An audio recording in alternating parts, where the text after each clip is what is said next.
एक जगमगाते हुए शहर के एक गली से होकर एक थका हुआ आदमी अपने घर वापस जा रहा होता है। तभी वो दो इंसानों को एक बिल्डिंग के पीछे जाते हुए देखता है और वो जल्द ही ये समझ जाता है कि यहाँ पर एक धांसू लड़ाई होने वाली है। तभी वो हट्टा कट्टा इंसान जिसका नाम है कुमादा शिगेरू अपने ओपोनेंट से कहता है, लगता है पागलपन में आकर तुम ये समझ नहीं पाए कि मैं तुमसे ज्यादा ताकतवर हूँ, वरना तुम लड़ाई के लिए मुझे यूँ चुनौती नहीं देते। अब वो जवाब देता है, यानी ओमा तोकिता, अच्छा तो तुम मुझसे ज्यादा ताकतवर हो, चलो आज आजमा ही लेते हैं। ये सुनकर शिगेरू गुस्से में आकर पंचेस की बरसात कर देता है, पर तोकिता बड़े आराम से उनसे बच जाता है। ये देखकर काजुओ की आंखें फटी की फटी रह जाती है और यहाँ शिगेरू तोकिता की तरफ कांच के टुकड़े फेंकने के साथ ही साथ एक जोरदार किक मारता है, पर तोकिता इसे भी डॉज कर लेता है। शिगेरू कहता है, अगर हिम्मत है तो ये बीच बचाव करना बंद करके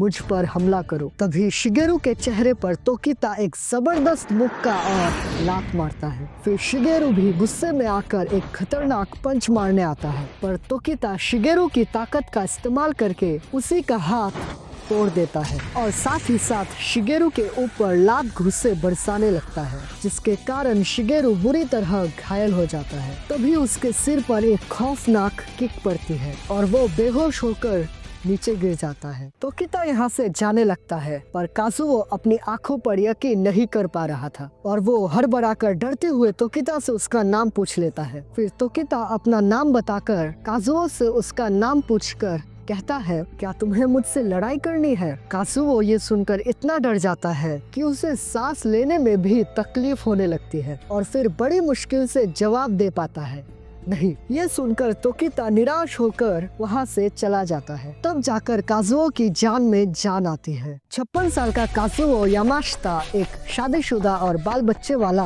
आदमी है और आज उस खौफनाक मंजर को देखने के बाद जैसे मानो वो अंदर से दोबारा जी उठा और सिर्फ इसी अनुभव को प्रिजर्व करने के लिए वो अपनी जिंदगी में पहली बार एक होर के पास जाता है। इसके अगले दिन नोगी पब्लिकेशंस का चीफ हिरोशी मात्सुई काजुओ को डांटने लगता है क्योंकि वो इस महीने भी अपने सेल्स का कोटा पूरा नहीं कर पाया। वो अपनी गलती के लिए माफी तो मांगता है, पर उसका चीफ फिर भी बातें सुनाना बंद नहीं करता। इसलिए वो सोचता है कि अगर मैं तोकिता जितना ताकतवर होता तो इसे अच्छी तरह से सबक सिखाता। तभी इस कंपनी का प्रेसिडेंट फुटोशी होसोमे वहाँ आकर काजुओ से कहता है कि कोई खास आदमी अकेले में तुमसे बात करना चाहता है। ये सुनकर काजुओ डर जाता है। फिर वो सीधे चले जाता है नोगी पब्लिकेशंस के हेडक्वार्टर्स में, जहाँ वो जाकर मिलता है इस कंपनी के चेयरमैन हिडेकी नोगी से। नोगी काजुओ से पूछता है कि किसी टकराव को सुलझाने का सबसे उत्तम सुझाव क्या है। काजुओ डर के मारे जवाब ही नहीं दे पाता। इसीलिए नोगी कहता है, किसी टकराव को सुलझाने के लाखों तरीके हैं, पर उनमें से सबसे श्रेष्ठ है हिंसा। बस शर्त यह है कि उसे ऑर्गेनाइज करके यूज किया जाए, वरना हिंसा को बिना आयोजित करके इस्तेमाल करने से सिर्फ क्रूरता बढ़ती है। फिर नोगी 18वीं सदी के ईडो पीरियड की कहानी सुनाता है, जब व्यापारी एक दूसरे के जानी दुश्मन हुआ करते थे और एक दूसरे की जान लेने के लिए किसी भी हद तक जा रहे थे, और फिर एक ऐसा समय आता है जब वे खुद ही मुश्किल में पड़ जाते हैं। फिर 7वीं पीढ़ी का शोगन इएत्सुगु तोकुगावा उन सारे व्यापारियों को बुलाता है जो इस मुश्किल के जड़ थे और उन्हें ऑर्डर देते हैं कि तुम लोग आपस में निहत्थे लड़कर ये फैसला क्यों नहीं कर लेते कि कौन सबसे ज्यादा ताकतवर है। फिर सारे व्यापारी मिलकर एक संस्था बनाकर अपने लिए माहिर लड़ाकों को हायर करते हैं, जो एक के साथ एक और निहत्थे तब तक लड़ेंगे जब तक कि दूसरा जान से मारा ना जाए। और उस संस्था के मेंबर्स में से एक मेरे पूर्वज थे और उनकी वजह से ही आज मैं यहाँ इस कुर्सी पर बैठा हूँ। और भले ही जापान आधुनिक हो गया हो, लेकिन आज भी व्यापारी अपने टकराव को सुलझाने के लिए अपने पूर्वजों का तरीका ही इस्तेमाल करते हैं और इसे किंगन मैच का नाम दिया गया। और हमारी कंपनी भी एक खास अधिकार को हासिल करने के लिए कुछ दिनों में इस फाइट में हिस्सा लेगी, पर मुश्किल ये है कि जो लड़ाकू हमने हायर किया था वो किसी कारण से हिस्सा नहीं ले पाएगा। और दोस्तों, ये वही फाइटर है जिसे तोकिता ने धूल चटा दिया था। फिर हम सब एक नए फाइटर को ढूंढ ही रहे थे कि तभी एक फाइटर आता है और कहता है वो हमारे लिए लड़ेगा, और तभी वो फाइटर वहाँ आ जाता है। और ये फाइटर और कोई नहीं बल्कि तोकिता ही है, जिसे देखकर काजुओ को बहुत बड़ा झटका लगता है। फिर चेयरमैन नोगी काजुओ से कहता है, आज से तुम ओमा तोकिता की सारी जरूरतों का ध्यान रखोगे।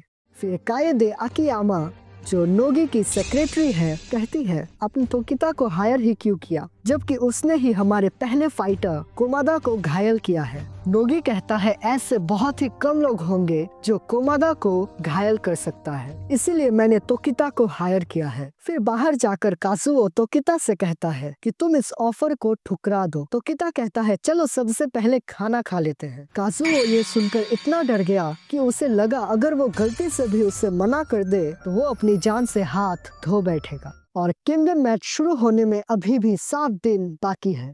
अगले दिन सुबह काजुओ खाना बनाकर अपने बड़े बेटे केंजो के रूम के बाहर रख देता है, क्योंकि जूनियर हाई स्कूल से ही वो समाज से खुद को अलग कर लेता है। और यहाँ तक कि काजुओ ने भी करीब 3 सालों से अपने बेटे का चेहरा नहीं देखा था, और उसका छोटा बेटा हाई स्कूल से ड्रॉप आउट लेने के बाद से ही बिगड़ जाता है। और वो घर तभी आता है जब उसे काजुओ के वॉलेट से पैसे चुराने हो, और उसकी वाइफ करीब 10 साल पहले घर छोड़कर चली गई थी। पर काजुओ को आज भी ये नहीं पता कि उसकी बीवी ने ऐसा क्यों किया था। फिर वो एक नक्शे के सहारे तोकिता के खंडर जैसे दिखने वाले घर जाता है, पर वहाँ उसे कोई नहीं दिखता। तभी खून से लथपथ तोकिता काजुओ के सामने आ जाता है, जिसे देखकर काजुओ डर कर नीचे गिर जाता है और पूछता है कि तुम्हें इतनी चोट कहाँ से लगी। तोकिता कहता है ये मेरा खून नहीं है, ये तो उस जानवर का खून है। काजुओ उस जंगली सुअर को देखकर डर जाता है और पूछता है आखिर ऐसा तुमने क्यों किया। तोकिता कहता है जिंदा रहने के लिए। ये सुनकर काजुओ को रियलाइज होता है कि जमाना इतना मॉडर्नाइज हो गया है कि हमें किसी चीज के पीछे की गई प्रक्रियाएं याद ही नहीं रहती। तभी वहाँ पर 2 फाइटर्स आ जाते हैं और काजुओ उनमें से एक रशियन किक बॉक्सर इवान कारायेव को पहचान लेता है। इवान कहता है कोई पर्सनल मैटर नहीं है मेरे दोस्त, ये तो बस बिजनेस है और इसीलिए तुम्हें कुछ दिनों के लिए हॉस्पिटल में जाना होगा जब तक कि किंगडम मैच खत्म नहीं हो जाता।